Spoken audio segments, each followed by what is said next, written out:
Hello, I'm William Van Gordon. Welcome to my 5-minute podcast series. Today I would like to explore the topic of whether we really exist.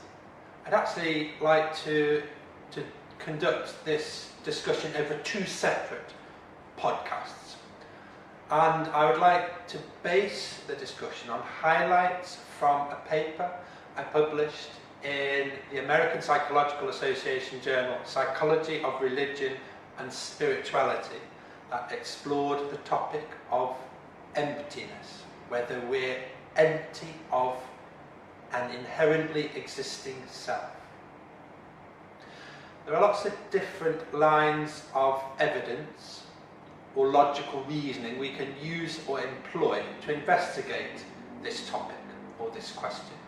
And the first one I'd like to examine is the principle or the process of saltatory conduction through the central nervous system. So saltatory conduction refers to the process by which sense receptors in the eyes, ears, mouth, and on our hands, for example, transmit electrochemical signals through the central nervous system to the brain. So for example, this University of Derby pen in front of me, I'm able to see the pen because light from the sun and light from the artificial light sources inside this room is reflected from the pen and is received by photoreceptors in my eyes. Those photoreceptors then create an electrochemical signal that travels to the brain, and the brain then constructs an image, a 3-dimensional working image of the pen based on how it interprets that signal.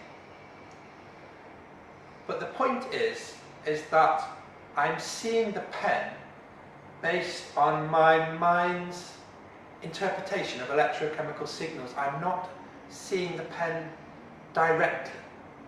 And the same applies for everything I hear, touch, smell, or taste.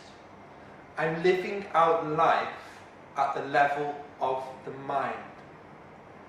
I'm experiencing mind's reconstruction of reality based on electrochemical signals. I never actually go anywhere. I never actually see, hear, smell, taste, or touch something directly. Let's just leave aside the process of saltatory conduction for a moment and explore how another principle can help us to investigate this question of whether or not we exist or of how we exist further. And that's the principle of interconnectedness. Interconnectedness is quite straightforward, really. It implies that all phenomena, all objects, all things are deeply connected to all other things. Let's take the example of the body. This body, if we look closely, we should be able to see within it water, wind, for example, and therefore we should be able to see the source of that water. We should be able to see rivers. We should be able to see the ocean. We should be able to see rain inside the body. We should be able to see wind. We should be able to see other people's out-breath in my in-breath. And we should be able to see my out-breath in other people's in-breath. And we should be able to see plants and vegetables and fruits and animals that are consumed.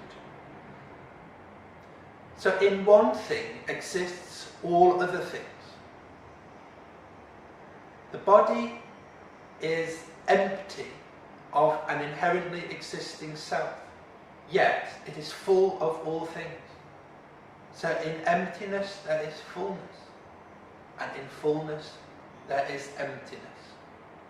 We have to be a little bit careful, however, with using the principle of interconnectedness to explore emptiness, because interconnectedness by default implies that one thing is connected to another thing. And that implies that two things exist. For something to connect to another thing, it must exist. So there's a limitation associated with using interconnectedness to explore emptiness. However, it's a useful start, it's a useful tool.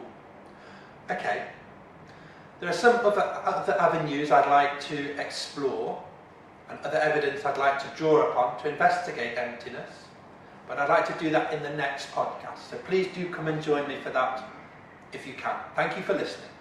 Bye-bye.